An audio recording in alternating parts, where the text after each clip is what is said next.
Assalamualaikum warahmatullahi wabarakatuh. Innal hamdalillah nahmaduhu wa nasta'inuhu wa nastaghfiruh wa na'udzu billahi min syururi anfusina wa min sayyiati a'malina. May yahdihillahu fala mudilla lahu wa may yudlil fala hadiyalah. Wa asyhadu an la ilaha illallah wahdahu la syarika lah wa asyhadu anna Muhammadan abduhu wa rasuluhu wa ba'd. Assalamualaikum warahmatullahi wabarakatuh. Tunay na ang lahat ng pasasalamat at lahat ng papuri ay nauukol lamang kay Allah. Pinapasalamatan natin siya at sa Kanya lamang tayo humihingi ng tulong. Nawa ang kapayapaan at pangangalaga ng ating dakilang lumikha ay mapasa Kanyang huling propeta na si Muhammad sallallahu alaihi wasallam, sa Kanyang pamilya at sa lahat ng sumusunod sa tuwid na gabay hanggang sa huling araw.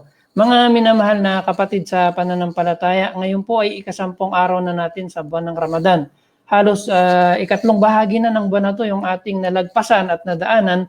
Dalangin natin palagi kay Allah subhanahu wa ta'ala na nawa ay tanggapin sa atin lahat ng ating mabubuting gawa at patawarin tayo sa ating mga pagkakamali at mga pagkakasala. Bilang pagpapatuloy po ng ating mga programa ng mga lecture during the month of Ramadan, inshallah tatalakayin po natin ngayong pagtitipon na to ang mga kalagayan ng mga salaf, as-salaf fi Ramadan. Yung kalagayan nila, yung kanilang mga ginagawa. So ito yung paksa na ating tatalakayin. Samahan niyo po kami mga minamahal na kapatid sa pananampalataya. Makishare po yung ating lecture para makarating sa ating mga kapatid at mas marami yung makinabang at magkaroon tayo ng mas maraming gantimpala. Yung tinutukoy po natin dito na salaf, sila yung mga naunang mga matutuwid at mga mabubuting Muslim bago pa tayo. So magsisimula ang henerasyon ng mga tinatawag natin na salaf mula sa mga sahaba ni Propeta Muhammad sallallahu alaihi wasallam. And then yung mga sumunod na henerasyon pagkatapos nila at yung mga sumunod pang henerasyon hanggang dumating sa panahon natin na sumusunod sa tamang akida, sa tamang manhaj, pamamaraan ng mga ahlus sunnah wal jamaah. Okay, sila yung mga tinatawag na salaf. Ito po ay napakagandang taguri. Pag sinabing salaf, sila yung mga tagasunod at yung mga tunay na tumatangkilik sa katuruan, sa sunnah ni Propeta Muhammad sallallahu alaihi wasallam.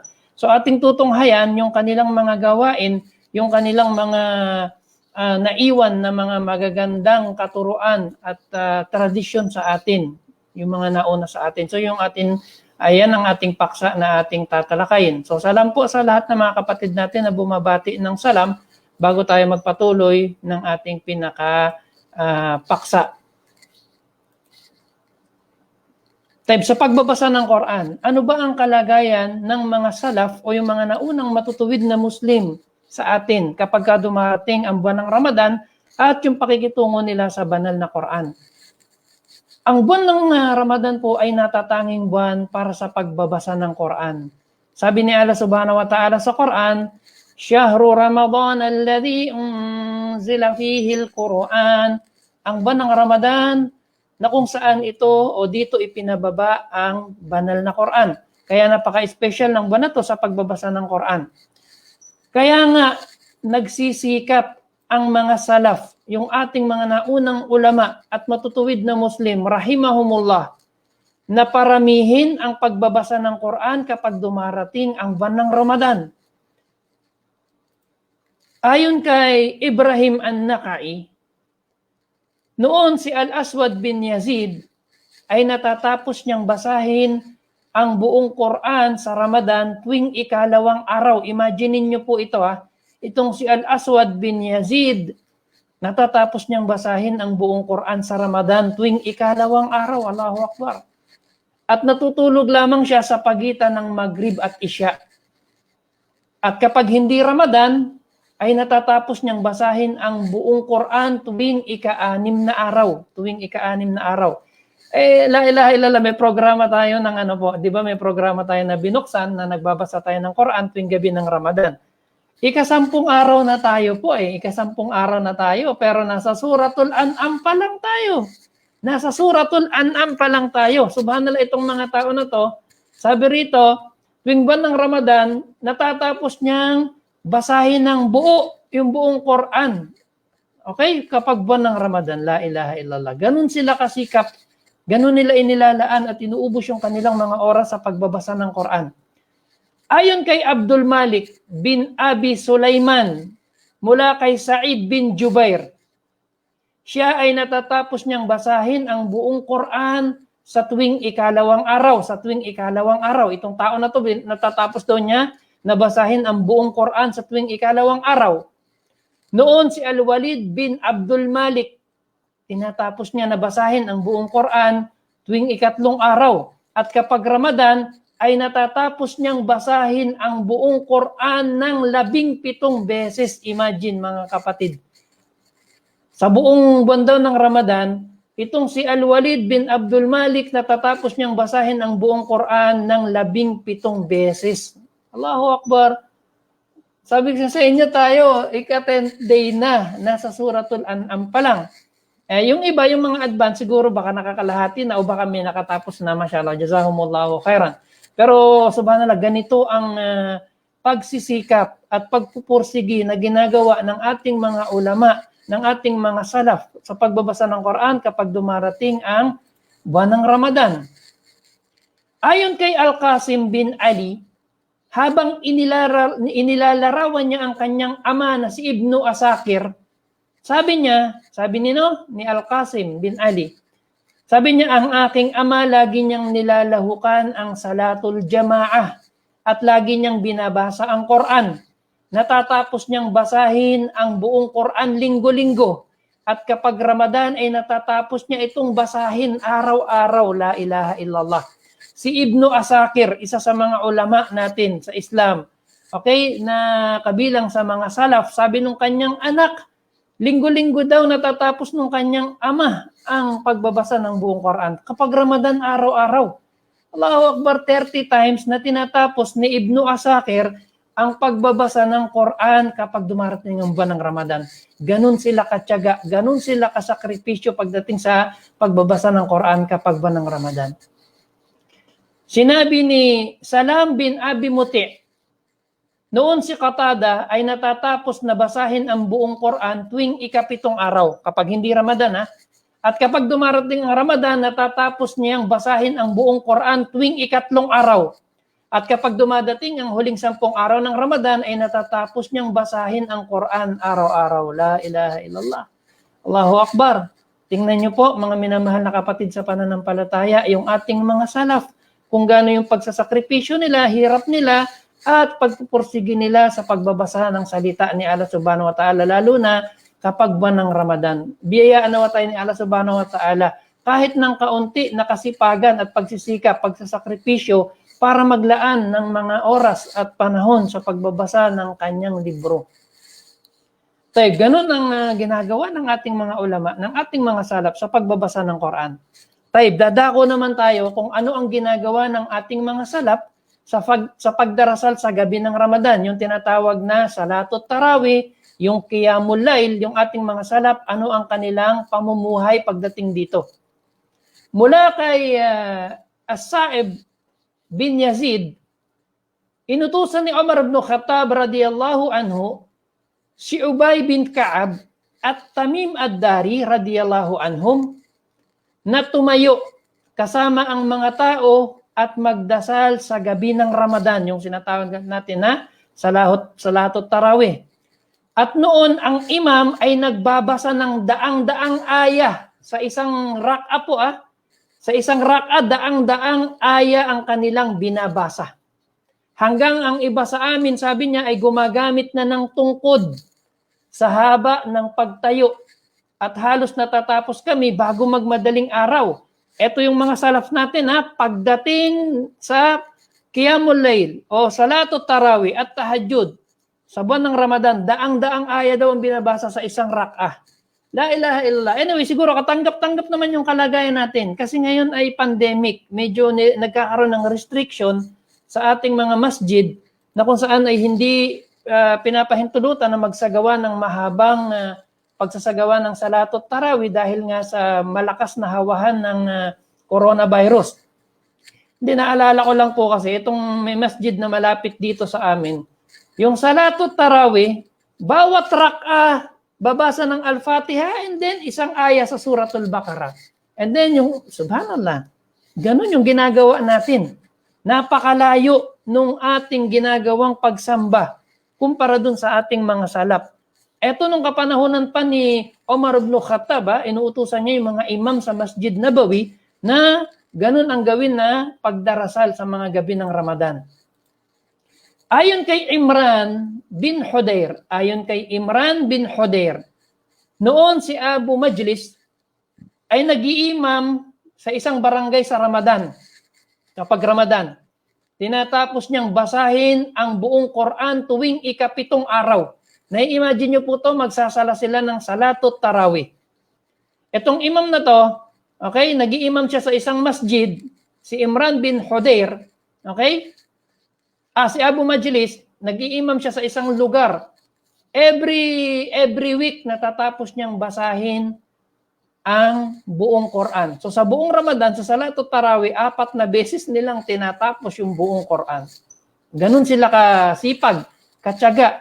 Tayo bumasa lang ng medyo mahaba yung imam, nagrereklamo na tayo at sasabihin ng iba sa atin, bro, doon tayo sa kabilang masjid pumunta sa bukas ng gabi. Masyadong mahabang magbasa ng Quran itong imam na to. Pinapagod tayo masyado. Lipat tayo ng masjid. Allahul musta'an. Ganun yung ginagawa ng iba. Ganun tayo katamad. Ganun tayo walang tinatawag na pagtitiis pagdating sa pagsamba. Samantalang sila every week tinatapos yung buong Quran nung kapanahonan nila. Gayon din naman, tutunghayan din natin po ang kagandahang loob at pagiging mapagbigay ng mga salaf nung kapanahonan nila kapag dumarating ang buwan ng Ramadan. Ayon kay Ibn Abbas, siyempre ang mangunguna rito sa ganitong kabutihan, kabaitan at kagandahang loob ay ang ating propeta na si Muhammad sallallahu alaihi wasallam. Ayon kay Ibn Abbas radhiyallahu anhu, ang sugo ni Allah sallallahu alaihi wasallam ay ang may pinakamagandang kalooban, pinakamabait sa mga tao. Mas nagiging mapagbigay siya alaihi salatu wassalam kapag dumarating ang buwan ng Ramadan, na kung saan ay dinadalaw siya, dumarating dito, bumababa si Anghel Gabriel mula sa kalangitan, okay, kinakatagpo niya si Propeta Muhammad sallallahu alaihi wasallam taon-taon sa buwan ng Ramadan. Ipinabibigkas sa kanya ang Quran at pagkatapos noon ay mas lalong nagiging labis na mapagbigay si Propeta Muhammad sallallahu alaihi wasallam. Hindi siya natatakot sa kahirapan. Hindi siya natatakot na maubos yung kanyang yaman o ari-arian. Ang importante, magugol niya to sa landas ni Allah subhanahu wa ta'ala. Mula kay Anas radiyallahu anhu, sinabi niya, hindi hiningan ang sugo ni Allah sallallahu alaihi wasallam sa Islam ng anumang bagay maliban na lamang na ibinigay niya ito. Sinabi, may dumating na lalaki kay Propeta Muhammad sallallahu alaihi wasallam at may hinihingi na yaman mula kay Allah. Anong ginawa ni Propeta Muhammad? Binigyan niya ito ng mga tupa sa pagitan ng 2 bundok. Lahat sabi niya nang makikita mo ng mga tupa na yan na nasa pagitan ng 2 bundok, kuhanin mo. Anong nangyari po? Itong lalaki na to bumalik dun sa kanyang mga kababayan sa disyerto, dito sa Arab Peninsula. Anong sabi ng tao? O aking mga kababayan, sabi niya, pumasok kayo sa Islam. Sapagkat si Muhammad ay nagbibigay ng hindi kinakatakutan ang kahirapan. Ganun magbigay si Propeta Muhammad sallallahu alaihi wasallam. Hindi siya natatakot na kahit maubos, kahit mawala ang anumang bagay na meron siya. Ang importante makatulong siya at makapagbigay siya ng kaginhawahan sa kanyang kapwa at lalong-lalo na sa kanyang mga tagasunod. Tayo ngayon, ang dami mga kapatid natin na humihingi ng tulong. Sila ay napinsala ng COVID, ng bagyo, nawala ng trabaho. Napakakukuripot natin. Magbibigay tayo yung sobra-sobra lang sa atin. Ibibigay natin yung mga luma nating damit, gamit, yung mga pagkain na sobra-sobra sa atin, samantalang si Propeta Muhammad alayhi salatu wasalam, na dapat nating huwaran, na dapat nating modelo sa Islam, binibigay ang lahat ng meron sa kanya, alayhi salatu wasalam. At ayon pa rin sa iba pang sahaba, kay Anas, radiyallahu anhu, may mga tao, sabi niya, na pumapasok sa Islam. Tingnan niyo po itong pahayag ng sahaba na to. May mga tao, sabi niya, na pumapasok sa Islam na walang ibang hangarin kundi material na bagay. Maraming ganito po Pupunta sa atin sa mga Islamic Center, okay, magmumuslim po ako, sasabihin ng tao, ng Kristiyano na dumating. At ang kanyang purpose o hangarin ay para mapataas ang posisyon sa trabaho o para mapalapit kaya sa amo o kaya ay para tumaas ang sweldo. Yung iba pupunta rito o maraming ganito, papasok sa Islam dahil gustong mag-asawa. Tingnan nyo itong sinabi ni Anas, radiyallahu anhu. May mga tao, sabi niya, na pumapasok sa Islam na walang ibang hangarin kundi material na bagay, makamundong bagay. Subalit hindi darating ang gabi maliban na lamang na ang Islam ang kamahal-mahal at kaibig-ibig sa kanya kaysa sa mundong ito at sa anumang bagay. Yes, kapag naipaliwanag natin ng maayos, ng tama ang katuruan ng Islam, at kapag pumasok na yung iman dun sa puso ng tao, na itanim na natin yung tamang pananampalataya sa Diyos, wallahi mababago yun. Kahit ang hangarin pa nga niya nung una ay mga material na bagay, pero kapag pumasok yung pananampalataya sa puso ng tao, makakalimutan niya yung mga material na bagay na yun at walang magiging kaibig-ibig sa kanya kundi ang relihiyong ito at lahat ng mga itinuturo nito. So wag tayong, minsan yung iba nagagalit, nagdududa, nag-aalinlangan tayo dun sa ibang mga tao na lalapit sa atin dahil sasabihin gusto nilang mag-Muslim at malinaw naman sa atin kung ano yung kanilang intention. Hindi natin pwedeng yun, hindi natin pwedeng harangin o pagbawalan. Okay? Papasukin natin sila sa Islam po. Kapag nakita na nila yung kagandahan ng Islam, sila na mismo yung magbabago sa kanilang mga sarili. Okay? Ang pagiging mapagbigay ng sugo ni Allah sallallahu alaihi wasallam, lahat ng iyon ay para kay Allah. Ito po ang pinaka-importante sa lahat. Ang pagiging mapagbigay ng sugo ni Allah, si Propeta Muhammad sallallahu alaihi wasallam, ang lahat ng iyon ay para kay Allah at para sa ikalulugod niya. Nagbibigay siya ng yaman noon sa mga mahihirap o sa mga nangangailangan o ginugugol niya ito sa landas ni Allah o para ilapit ang puso ng mga tao sa Islam. Nagbibigay siya ng yaman na hindi kayang ibigay ng mga hari nung kapanahunan niya. Nabubuhay siya sallallahu alaihi wasallam sa sarili niya na tulad ng pamumuhay ng mga dukha. Si Propeta Muhammad sallallahu alaihi wasallam hindi siya nabuhay ng marangya. Hindi siya nabuhay ng mayaman. Hindi niya natikman po yung mga masasarap na pagkain na kinakain natin. Yes. Buwan ng Ramadan ngayon, nasa pandemic tayo, maraming problema, maraming nawalan ng trabaho, maraming napinsala. Pero maniwala kayo po, wallahi, lahat ng kinakain pa rin natin ngayon, lahat ng tinatamasa nating biyaya, gadget, air condition na napakalamig, magandang tahanan, wallahi, hindi yan naranasan, natikman ni Propeta Muhammad sallallahu alaihi wasallam. Samantalang siya ang pinakamabuting nilikha. Hindi niya natikman yung masasarap, malalamig, matatamis na inumin na iniinom natin ngayong buwan ng Ramadan. Hindi niya natikman sallallahu alaihi wasallam yung napakaraming potahe, napakasasarap na niluluto ninyo sa bahay ninyo, sa bahay ng inyong mga amo. Hindi yan nakita man lang ni Propeta Muhammad. May mga pagkakataon pa nga na naglalagay siya ng bato sa kanyang tiyan. Tingnan niyo po itong mga pahayag na to, ha. Nabuhay siya na tulad ng mga dukha. Dumadating, ito ha, dumadating sa kanyang buhay ang 1 o 2 buwan na walang iniluluto sa bahay ng kanyang mga asawa na anuman. Sino po dito, taas nga yung kamay kahit di ko kayo nakikita. Sino dito sa atin po, ang dumanas na ng 2 buwan na walang iniluluto sa ating bahay? Meron ba? Nalit lang tayo ng sahod, reklamo tayo. Binawasan tayo ng sahod, reklamo tayo. Yung ulam natin, 2 araw nating inuulam yung steak, yung masarap na isda, okay, yung masarap na luto nyo sa manok at iba pang mga luto, reklamo tayo. Kubos, reklamo tayo. La ilaha illallah. Imagine nyo nga po ito, dumadaan sa buhay ni Propeta Muhammad sallallahu alaihi wasallam. Hindi lang siya, pati yung kanyang mga asawa, 9 o 11 asawa. Walang iniluluto sa bahay nila na anuman. La ilaha illallah. Si Propeta Muhammad po yun, sallallahu alaihi wasallam, yung ating tinutukoy. Mas mabuti pa ba tayo kaysa kay Propeta Muhammad? Kayo mga sister, mas mabuti pa ba kayo po sa mga ummahatil mu'minin, sa mga naging asawa ni Propeta Muhammad, sallallahu alaihi wasallam? Sabi ni Aisha radhiyallahu anha, dumarating, sabi niya, sa buhay namin, dumadaan yung 2 hilal, 2 buwan. Wala kang makikita na usok na umuusok sa mga bahay ni Propeta Muhammad. Ibig sabihin, walang iniluluto. 2 buwan, sabi niya, dumating sa buhay namin, 2 months. Ang kinakain namin, aswadain. Ano yung aswadain? Tubig at dates. Tubig at dates. 2 buwan. Si Aisha rin, radhiyallahu anha, at lahat pa ng mga asawa ni Propeta Muhammad, lahat ng kanyang mga anak, pati siya, alayhi salatu wassalam, dumanas ng ganong hirap, ng ganong pagsasakripisyo sa buhay.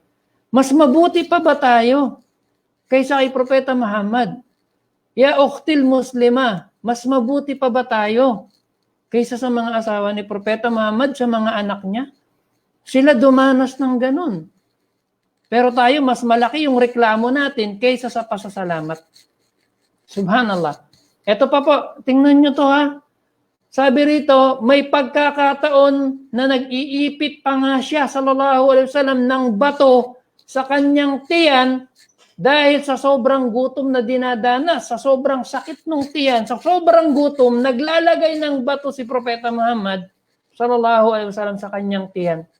Sabi ni Umar ibn Khattab radhiyallahu anhu, isang gabi, sabi niya, napalabas ako ng bahay ng aking tahanan. At walang dahilan, sabi niya, na nakapagpalabas sa akin dahil sa sobrang gutom. Sabi niya, naglagay ako, nagtali ako ng bato sa aking tiyan. Paglabas ko, sabi niya, natagpuan ko si Abu Bakar radhiyallahu anhu na mas mabuti sa akin. Tinanong ko siya, sabi niya, kung ano yung dahilan na siya ay nasa labas. Dahil daw sa gutom, sa sobrang gutom.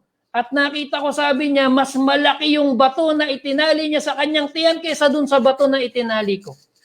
And then naglakad-lakad silang dalawa. Si Umar ibn Khattab at si Abu Bakar. Naglakad sila, inilabas sila ng kanilang mga tahanan dahil sa sobrang gutom. Natagpuan nila si Propeta Muhammad sallallahu alaihi wasallam. At tinanong nila, Ya Rasulullah, this oras na po ng gabi, ano po ang nakapagpalabas sa inyo? Sabi niya, lumabas ako ng aking bahay sa sobrang gutom. At nakita ni Umar ibn Khattab at ni Abu Bakar na yung bato na nakaipit sa tiyan ni Propeta Muhammad sallallahu alaihi wasallam ay mas malaki kaysa doon sa bato na inipit nila. Silang tatlo na pinakamabubuting tao na nabuhay sa Islam, na namuno sa Islam, pinakamabubuting tao na tumapak dito sa ibabaw ng lupa, pinakamabubuting tao na nagsala, pinakamabubuting tao na nag-ayuno, na nag-hajj, na nagbigay ng kawanggawa, ganun ang buhay nila po. Dumadanas sila ng ganung hirap. Kaya wag tayong masyadong mareklamo kung may mga bagay na nawala sa atin o na-delay sa atin ng kaunti o nabawasan. Wallahi, maniwala kayo po, hindi ninyo dinanas kailanman kahit sino man sa atin ang anumang dinanas ni Propeta Muhammad sallallahu alaihi wasallam na kahirapan, na kung hihilingin niya kay Allah subhanahu wa ta'ala, ipagkakaloob sa kanya ni Allah subhanahu wa ta'ala ang mundong ito at lahat ng sarap, lahat ng yaman, lahat ng biyaya, pero hindi niya pinipili. Anong gusto niya? Pinipili niya yung nandun sa kabilang buhay. Yun ang pinaghahandaan natin, yung Jannah. Lahat ng bagay dito maglalaho, lahat masisira, lahat mawawala. Yung sa paraiso ang ating dapat na ganap na paghandaan, mga minamahal na kapatid sa pananampalataya, kung inyo lamang nauunawaan po. Ang pagiging mapagbigay sa Ramadan, ang pagiging mapagbigay sa Ramadan ay may natatanging kapakinabangan. Sapagkat ito ay dakilang panahon, ang buwan ng Ramadan, patong-patong ang gantimpala kapag gumagawa tayo ng mabuti rito. Another thing is pagtulong natin sa mga nag-aayuno at nagdarasal sa gabi sa mga pagsambang ginagawa nila. Ayon kay Zaid bin Khalid al-Juhani, sinabi ng sugo ni Allah sallallahu alaihi wasallam, sino man ang magpakain ng nag-aayuno ay mayroon siyang gantimpala na tulad ng gantimpala ng nag-ayuno nang hindi nababawasan ang gantimpala ng nag-ayuno ng anuman. So kapag nag-aayuno na tayo, at the same time, nagpapakain pa rin tayo, subhanallah, patong-patong na reward at gantimpala yung ating matatamo. Kabilang pa rin po sa mga pinagsisikapang pagsamba na ginagawa ng ating mga salaf, kapag ba ng Ramadan, pinagsasama nila o pinagsasabay nila ang pag-aayuno at ang pagbibigay ng kawang gawa. Ito po, kapag pinagsabay ng isang alipin ang pag-aayuno at pagbibigay ng kawang gawa, magiging dahilan ito ng pagpasok sa paraiso. Yes, kapag pinagsabay natin ang pag-aayuno at the same time nagbibigay tayo ng kawang gawa, pintuan ito para makapasok tayo sa paraiso. Ayon kay Ali radiyallahu anhu, sinabi ng propeta sallallahu alaihi wasallam, tunay na sa paraiso ay may mga silid. Nakikita ang labas nito sa loob nito at ang loob nito sa labas nito, transparent parang salamin, ano? Mga tahanan daw, mga silid doon sa paraiso.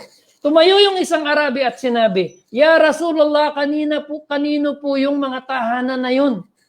Sinabi niya sallallahu alaihi wasallam, para sa mga mabubuti sa pananalita, sa mga nagpapakain ng kanyang kapwa, sa palagi ang nag-aayuno, at sa mga nagdarasal sa gabi habang ang mga tao ay natutulog. So kapag ang pag-aayuno ay laging ginagawa ng isang alipin at the same time nagbibigay siya ng kawang gawa, tingnan nyo po kung ano, ilarawan nyo. Pero hindi natin kayang ilarawan yan. Kaya lang, ilalapit natin yung ilarawan. Tahanan daw, bahay sa paraiso. Anong pabangihilingin natin doon? Na kung saan nakikita yung loob nito at kapag nasa loob ka nakikita yung labas transparent, parang salamin, parang anong tawag, kristal na tahanan. At ito ay tahanan nitong mga tao na binanggit dito sa hadith. Mabuti sa pananalita, nagpapakain ng kapwa, palagian ng pag-aayuno, nagsasala sa gabi habang natutulog ang mga tao.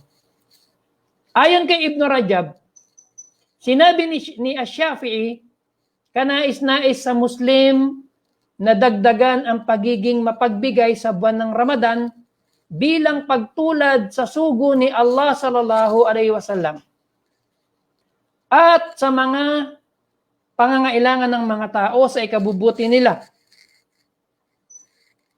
at sa pagiging abala ng marami sa kanila sa pag-aayuno at pagdarasal. Kasi siyempre marami mga tao abala yan sa pagsamba, pag-aayuno sa umaga, pagdarasal sa gabi. So tayo, para mas makatulong tayo, mag-provide tayo sa kanila ng kawang gawa o kaya ay pagkain, yung mga bagay na ganun po. Mga minamahal na kapatid sa pananampalataya. Noon si Ibn Umar radiyallahu anhu ay nag-aayuno at hindi siya nakikikain maliban lamang sa mga mahihirap. Si Ibn Umar daw kapag nag-aayuno siya noon, hindi siya nakikikain maliban lamang sa mga hihirap. Doon siya nakikijoin, hindi siya sumasama sa mga mayayaman. At kapag may dumating na nanghihingi ng tulong habang siya ay kumakain, hawak niya yung pagkain, kukuha lamang siya ng kaunti para lang sa kanya. Ibibigay na niya lahat yon dun sa tao na humihingi. Ayon kay Yunus bin Yazid, sinabi ni Ibn Shihab, kapag pumasok na ang buwan ng Ramadan, ito ay pagbabasa ng Quran at pagpapakain sa mga tao. Noon si Hamad bin Abi Sulaiman ay nagpapakain ng 500 katao tuwing buwan ng Ramadan. At kapag dumating na ang Eid, ay binibigyan niya ang bawat isa sa kanila ng tig-100 dirham. Mashallah, sana dumami pa yung mga tao na katulad ni Hamad bin Abi Sulaiman. At mabiyayaan tayo ng dirham. Allahu Akbar. Hindi naman masama na hilingin natin yan, di po ba? Jamil, kabilang pa rin po sa mga iniingatan na mga gawain na pagsamba ng mga salaf kapag buwan ng Ramadan ay ang pag-iingat ng dila. Iniingatan nila yung kanilang dila o yung bibig sa pagsasalita maliban lamang sa kabutihan. Kung hindi mabuti o masama, malayong-malayo rito yung ating mga salaf. Ayon kay Abu Hurairah radhiyallahu anhu, sinabi ng sugo ni Allah sallallahu alaihi wasallam, "Man lam yada' qawla zur wal 'amala bihi falaysa lillahi haja fi an yada'a ta'amahu wa syarabahu." Sino man ang hindi iwanan ang pagsisinungaling at ang paggawa ng kasinungalingan ay hindi kailangan ni Allah na iwanan niya ang pagkain niya at inumin niya. Sinabi ni Al-Mahlab, ito ay patunay na ang pag-aayuno ay pagpipigil sa pakikipagtalik at pagsasalita ng kasinungalingan. Tulad din naman ng pagpigil sa pagkain at inumin. Kaya't kung hindi siya nagpigil dito ay tunay na nababawasan ang reward niya sa pag-aayuno at nahaharap siya sa pagkagalit ng kanyang Panginoon at baka hindi patanggapin sa kanya yung kanyang ginawa na pagsamba o pag-aayuno. Ayon kay Umar ibn Khattab radhiyallahu anhu at kay Ali bin Abi Talib radhiyallahu anhuma, ang pag-aayuno ay hindi lamang sa pag-iwas sa pagkain at inumin, subalit pag-iwas sa pagsisinungaling, pag-iwas sa kasamaan, pag-iwas sa mga walang halagang salita at panunumpa. Mula kay Jabir bin Abdullah radhiyallahu anhu, kapag nag-aayuno ka, sabi niya, dapat nag-aayuno din ang pandinig mo. Dapat nag-aayuno din ang paningin mo. Dapat nag-aayuno din ang dila mo mula sa kasinungalingan at kasalanan. At dapat ikaw ay nasa kapanatagan sa araw ng pag-aayuno mo at huwag mong ilalagay na ang araw ng pag-aayuno mo ay katulad ng araw na hindi ka nag-aayuno. Mga minamahal na kapatid sa pananampalataya, ilan lamang ito po sa mga gawain ng ating mga salaf sa pangunguna ng mga sahaba at yung mga salinlahi na sumunod sa kanila kapag dumarating ang buwan ng Ramadan. Dalangin natin sa ating Panginoon ang maawain na nawa ay pagkalooban niya tayo, gabayan niya tayo sa mga ganitong pag-uugali at asal. Allahumma hdina ila ahsanil akhlaq fa innahu la yahdi ila ahsaniha illa anta. Ya Allah, igabay mo po kami sa magandang pag-uugali, sa magandang asal at sa mga magandang katuruan ng Islam. Sapagkat walang makapaggagabay nito sa amin maliban sa iyo. Ya Allah, tanggapin mo po mula sa amin ang aming pag-aayuno, ang aming pagbabasa ng Quran, ang pag-aaral namin ng Islam, ang pagdarasal namin sa gabi. At nawa ay pagkalooban niyo po kami ng malusog na pangangatawan, payapa at maayos na kapaligiran, at malayo sa anumang kapahamakan, iligtas niyo po kami lahat ng aming kapatiran dito sa pandemic na dulot ng coronavirus. Ilayo mo po kami sa mga pinsala nito, Ya Arhamar Rahimin. Hanggang dito na lamang po mga minamahal na kapatid sa pananampalataya. Maraming salamat po sa inyong pagsama palagi sa amin sa ating mga pag-aaral. Nawa ay maging dahilan o buksan ito na pintuan ni Allah Subhanahu wa Ta'ala sa amin at sa inyo patungo sa kanyang paraiso. Wallahu ta'ala alam wa sallallahu ala nabiyyina Muhammad. Hanggang dito na lamang po ang inyong kapatid sa pananampalataya, Abu Asiya. Assalamu alaikum warahmatullahi wabarakatuh.